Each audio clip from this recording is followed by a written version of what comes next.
Good morning all of you. आप सभी अच्छे होंगे, मैं आशा करता हूँ।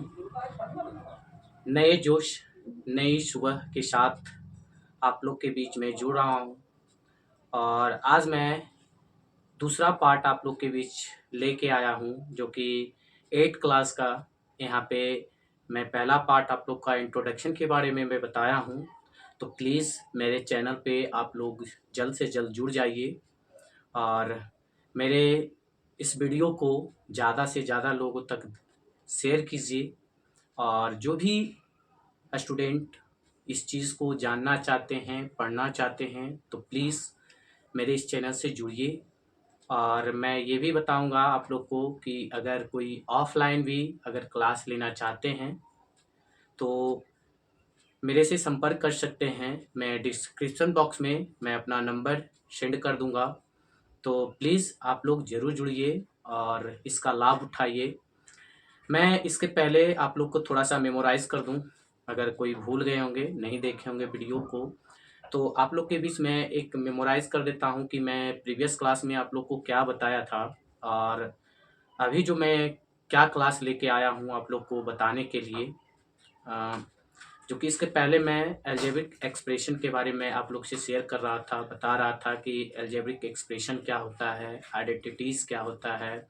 उसमें मैं कुछ पॉइंट्स को बताया था, कुछ उसके बारे में और उसके भूमिका के बारे में मैं पूरी तरह से डीपली से मैं आप लोग को समझाने का काम किया। तो प्लीज़ मेरी अगर कोई प्रीवियस वीडियो नहीं देखे हैं तो प्लीज़ आप लोग ज़रूर देखिए। आने वाला ऐसा नहीं कहिए कि सिर्फ 8th ही क्लास में, ये इससे रिलेटेड आप लोग को 9th में भी देखने को मिलेगा, 10th में भी देखने को मिलेगा। तो प्लीज़ अगर हमें अच्छी मार्क्स लानी है 10th में, तो हमारा बेस हमारा 8, 9, 10 ही है।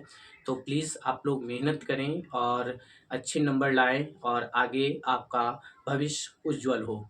चलिए, तो आज जो मेरा ये टॉपिक है वो अलजेब्रिक एक्सप्रेशन का पार्ट 2 है, जो कि आप लोग को यहाँ पे बोर्ड पे दिख रहा होगा। मैं ज़्यादा आप लोग से समय नहीं लूँगा और प्लीज़ आप लोग से बस यही हमेशा आग्रह रहती है कि अगर मेरी वीडियो अच्छी लगी तो लाइक और शेयर करना ना भूलें।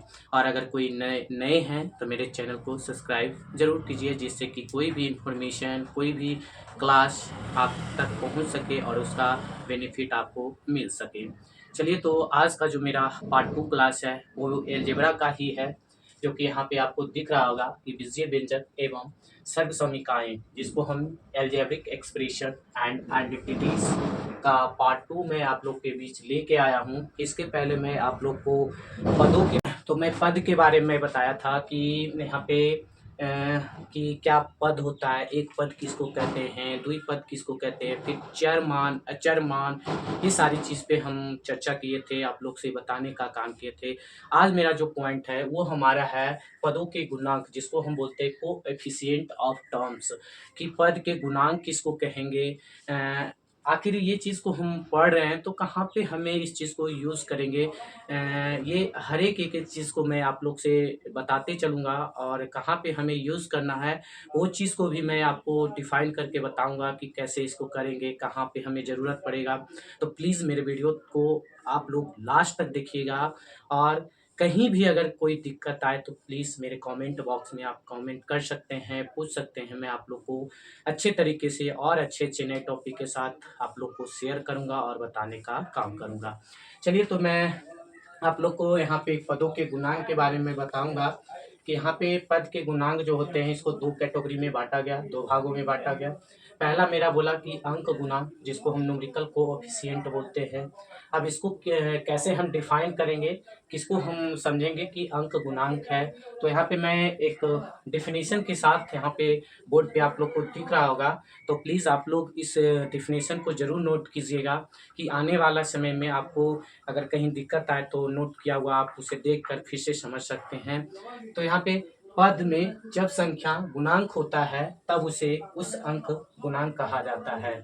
जैसे कि यहाँ पे मैं उदाहरण में बताया हूँ कि 6x में x का अगर गुणांक कहा जाए तो ये क्या है, तो ये हमारा 6 एक संख्या है। उसी तरह से और भी सारे उदाहरण हो सकते हैं। तुमको x का गुणांक पूछ दिया जाए, तुमको एक्स स्क्वायर का गुणांक पूछ दिया जाए, तुमको एक्स क्यू का गुणांक पूछ दिया जाए, तो ऐसे सारे चीज़ को हम तो वहाँ पे कैसे हम समझेंगे, तो जो जिस चर मान का गुणांक पूछे तो उसके आगे देखेंगे कि क्या संख्या वहाँ पे गुणा किया गया है, तो उसको हम उस गुणांक का अंक हम लिख सकते हैं। तो एक मेरा जो कोएफिशिएंट होगा वो हमारा अंक गुणांक का होगा। दूसरा मेरा होता है अक्षर गुणांक, जिसको हम लिटरल कोएफिशिएंट बोलते हैं।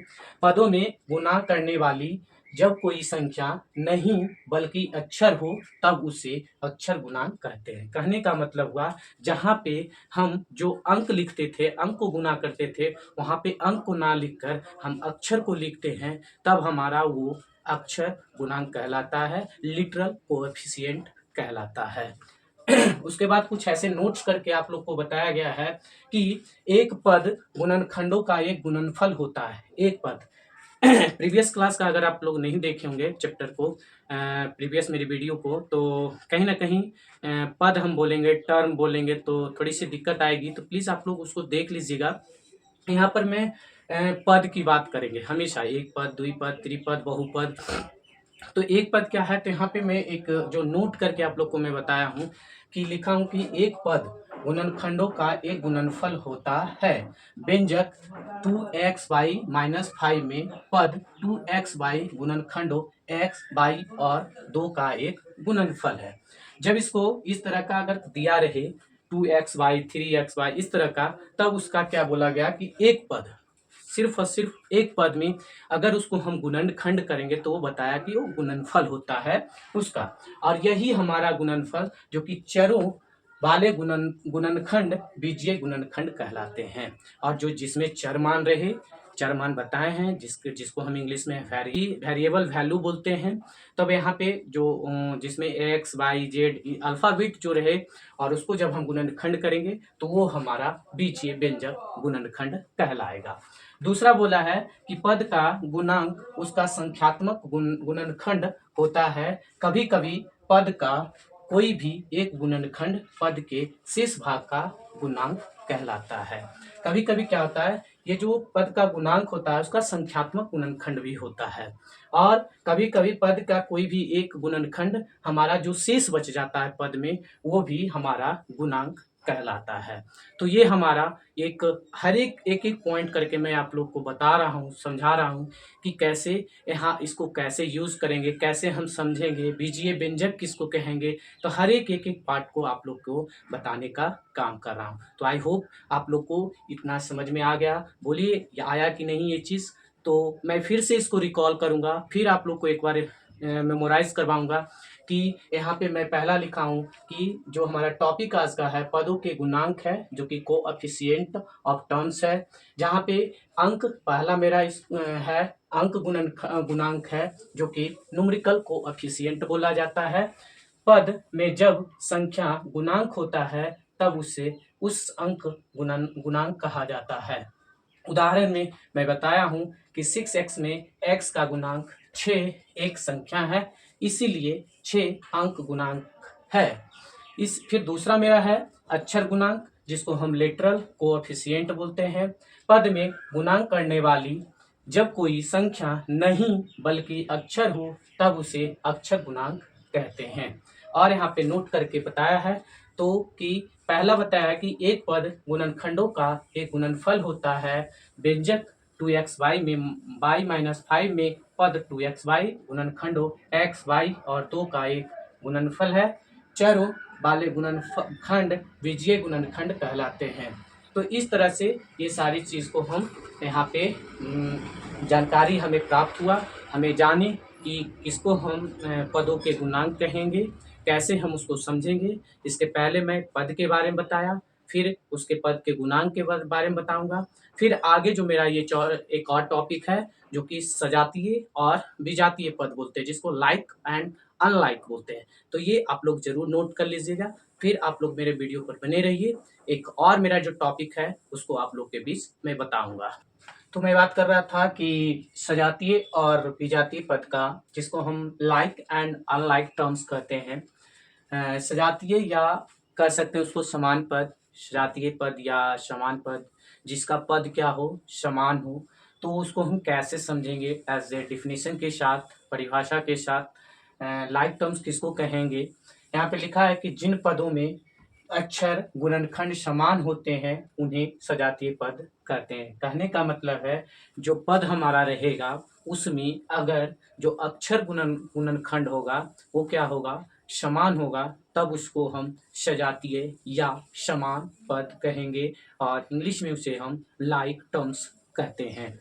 जैसे में एक्स वाई, 2xy, -4xy, ये सभी क्या है, सबका गुणनखंड जो अक्षर है वो सब समान है, इसीलिए इसको हम समान पद कहेंगे।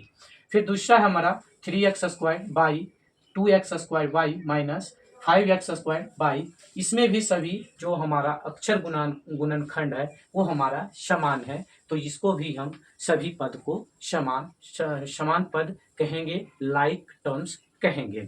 तो ये हमारा समान पद कहाँ पे हमें यूज करना है, तो जैसे एज ए अभी आप लोग को मैं बता देता हूँ कि अगर हमें ऐड करने का एक उदाहरण जैसे कह दे कि आपको 2 बैल और 2 बैल को ऐड करना है, तब हम आसानी से उसको जोड़ करके बता देते हैं 4 बैल। लेकिन ये क्यों? क्योंकि दोनों समान जात का है, इसीलिए यहाँ पे हम उसको एक जोड़ के मैं एक साथ जोड़ दिया, जोड़ कर देने का रहता है, घटाव करने का रहता है।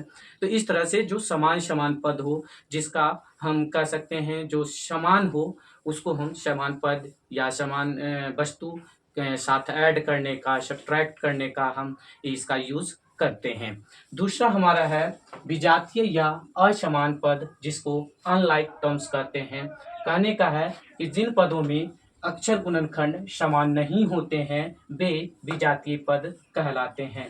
जैसे में 2a², 3ab², फिर bq, ये हमारा विजातीय पद है, क्योंकि इसमें जो पद हैं सबका जो अक्षर गुणनखंड है सबका अलग अलग है, इसीलिए इसे हम विजातीय पद कहे हैं या असमान पद कहे हैं।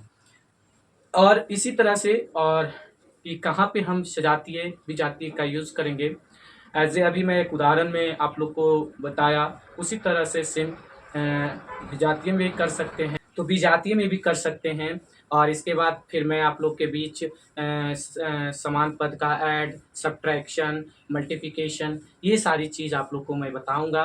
तो आज आप लोग का ये एंड है, आप लोग को यहीं तक आज रहने देंगे, जो कि सजातीय विजातीय पद तक आप लोग को डेफिनेशन के साथ में बता दिया। और अगला जो आप लोग को उदाहरण के साथ कैसे बनाया जाता है, कैसे क्वेश्चन को सोल्व किया जाता है, उस पर आप लोग को मैं उस पर चर्चा करूँगा, उसको मैं बताऊँगा। तो आई होप आप लोग को ये जो मैं आज डेफिनेशन में बताया हूँ आपको पूरी तरह से जानकारी हो गई होगी, अच्छे से समझ गए होंगे। और जाते जाते आप लोग से मैं यही आग्रह करता हूँ कि प्लीज़ मेरे चैनल को लाइक, शेयर और सब्सक्राइब करना ना भूलें। जय हिंद, जय भारत।